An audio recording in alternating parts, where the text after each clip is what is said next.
વલસાડથી માત્ર 8 કિલોમીટર દૂર એક એવું પવિત્ર ધામ જ્યાં 300 વર્ષ જૂની આસ્થા આજે પણ જીવંત છે.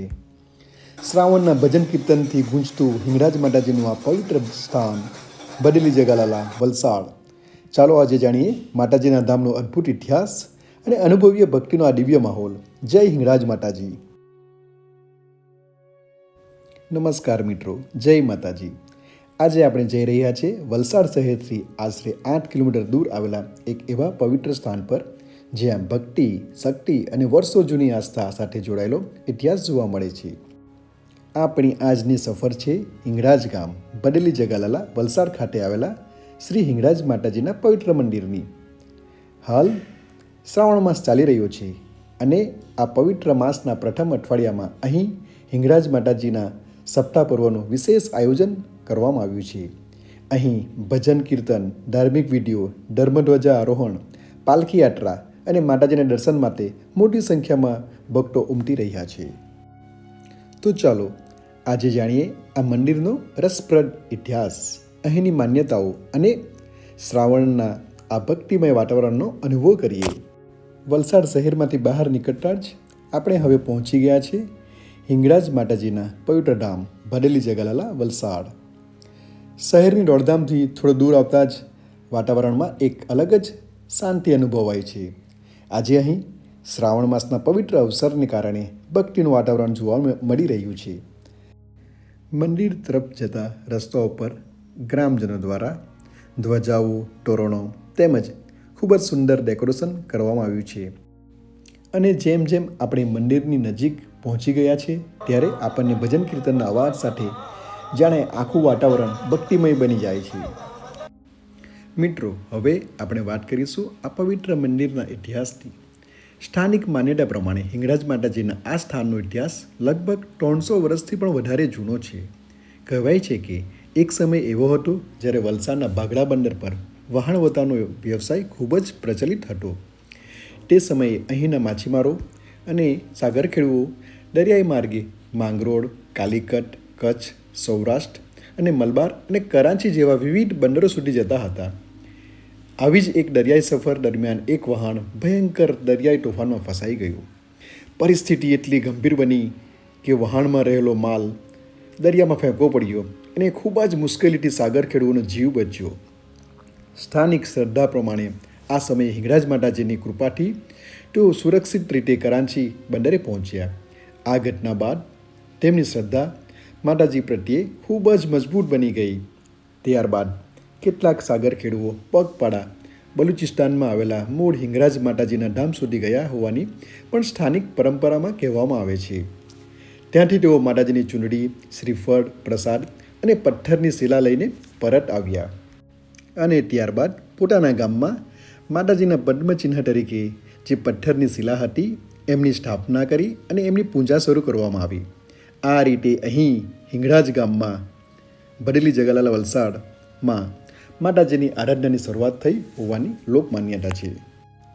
શરૂઆતમાં મંદિરની સ્થાપના ખાર ખાંજણ ફળિયા વિસ્તારમાં કરવામાં આવી હોવાનું સ્થાનિક લોકો જણાવે છે. સમય જતાં મંદિરને હાલના સ્થળે લાવવામાં આવ્યું અને અહીં નવા મંદિરની નીંવ નખાઈ. સમયના વહેણ સાથે મંદિરનો અનેક વખત જીર્ણોદ્ધાર કરવામાં આવ્યો અને હાલના મંદિરનું નિર્માણ વર્ષ 1994માં કરવામાં આવ્યું એવું કહેવામાં આવે છે, જેને પૂર્ણ થવામાં આશરે 8 વર્ષનો સમય લાગ્યો હોવાનું પણ જણાવવામાં આવે છે. મંદિરમાં હિંગળાજ માતાજીની સાથે તેમની 2 સખીઓની દેવી સ્વરૂપે મૂર્તિઓ સ્થાપિત કરવામાં આવી છે. મૂર્તિઓની પ્રતિષ્ઠા દ્વારકા શારદાપીઠના જગતગુરુ શંકરાચાર્ય શ્રી સ્વરૂપાનંદજીના હસ્તે થઈ હોવાનું મંદિર સાથે જોડાયેલી માહિતીમાં જણાવવામાં આવે છે. મિત્રો, હિંગળાજ માતાજીનું નામ માત્ર ગુજરાતમાં જ નહીં પરંતુ સમગ્ર ભારતની શક્તિ પરંપરામાં ખૂબ જ મહત્વપૂર્ણ છે.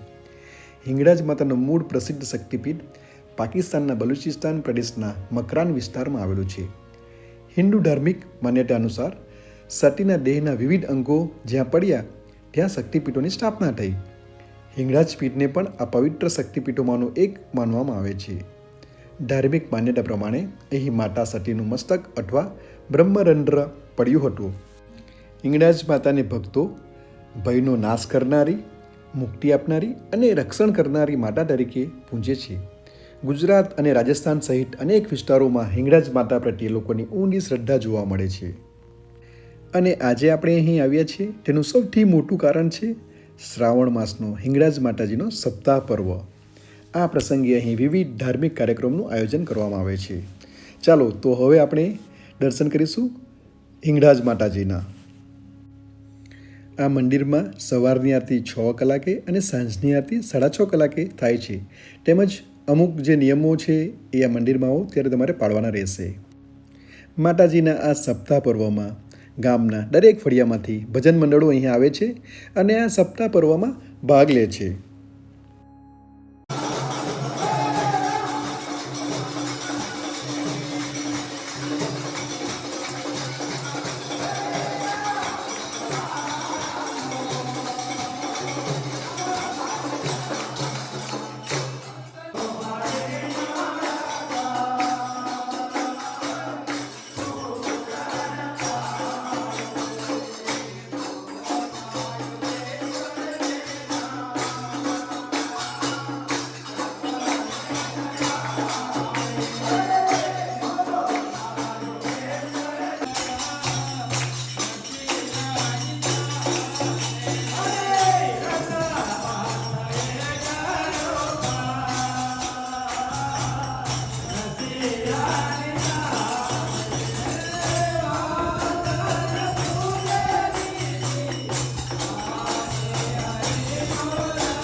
સપ્તાહ દરમિયાન ભક્તિમય વાતાવરણમાં સતત ભજન કીર્તનનો કાર્યક્રમ ચાલે છે અને સપ્તાહના અંતે માતાજીની પાલખી યાત્રા પણ યોજાય છે.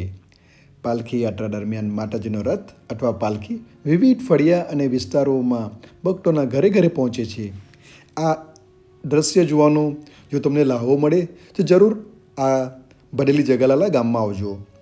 આ સમગ્ર વાતાવરણમાં જય માતાજીના જયઘોષ સાથે ભક્તિ અને શ્રદ્ધાનો અદ્ભુત સંગમ જોવા મળે છે.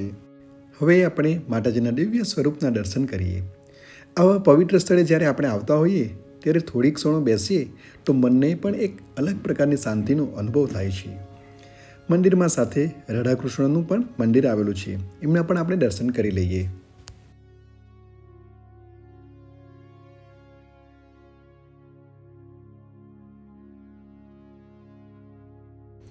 હવે આપણે દર્શન કરીશું શ્રી રામ, લક્ષ્મણ, સીતા અને હનુમાનજીના. સ્થાનિક લોકો અને ભક્તોમાં માતાજી પ્રત્યે અનેક શ્રદ્ધાઓ પ્રચલિત છે. સ્થાનિક લોકો જણાવે છે કે વર્ષો પહેલાં દુષ્કાળ અને રોગચાળા જેવી મુશ્કેલ પરિસ્થિતિઓમાં ગામના લોકોએ માતાજીની આરાધના કરી હતી. ભક્તોની માન્યતા પ્રમાણે માતાજીની કૃપાથી વરસાદ આવ્યો અને ગામમાં શાંતિનું વાતાવરણ સર્જાયું. આજે અહીં આવીને એક વાત ખાસ અનુભવાય છે. આ માત્ર એક મંદિર નથી, પરંતુ અનેક પરિવારોની શ્રદ્ધા, અને પરંપરા સાથે જોડાયેલું સ્થાન છે. શ્રાવણ માસના આ પવિત્ર દિવસોમાં ભજન કીર્તનથી સમગ્ર વાતાવરણ ગુંજી રહ્યું છે. નાના બાળકોથી લઈને વડીલો સુધી સૌ માતાજીના દર્શન અને ધાર્મિક કાર્યક્રમોમાં જોડાઈ રહ્યા છે. આવા ધાર્મિક કાર્યક્રમો આપણી સંસ્કૃતિ અને પરંપરાને જીવંત રાખવામાં મહત્વનો ભાગ ભજવે છે. તો મિત્રો, આજે આપણે વલસાડથી આશરે 8 કિલોમીટર દૂર આવેલા હિંગળાજ ગામ ભલેલી જગાલાલા ખાતેના શ્રી હિંગળાજ માતાજીના પવિત્ર ધામની મુલાકાત લીધી.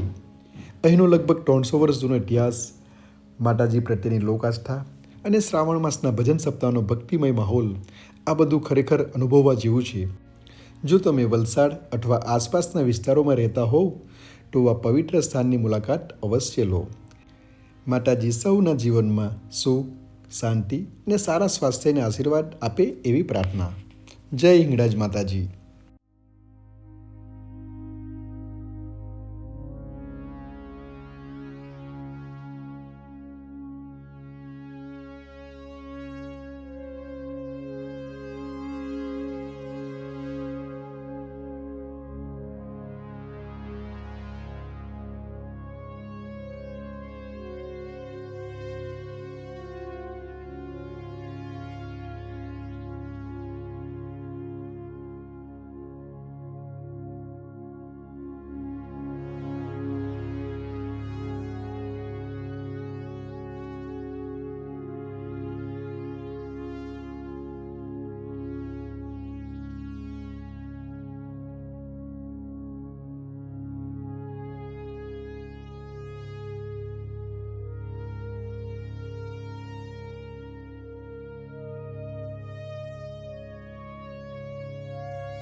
જો તમને આજનો અમારો આ વ્લોગ જો ગમ્યો હોય તો આ વિડીયોને લાઈક કરો, શેર કરો અને જો તમારી પાસે આવી કોઈ પણ માહિતી હોય તો અમને કોમેન્ટ કરો અને અનસીન ભારત એક્સપ્લોરરને સબસ્ક્રાઈબ કરવાનું ભૂલશો નહીં. મળીશું ફરી એક નવા સ્થળ, નવી કહાની અને નવી સફર સાથે.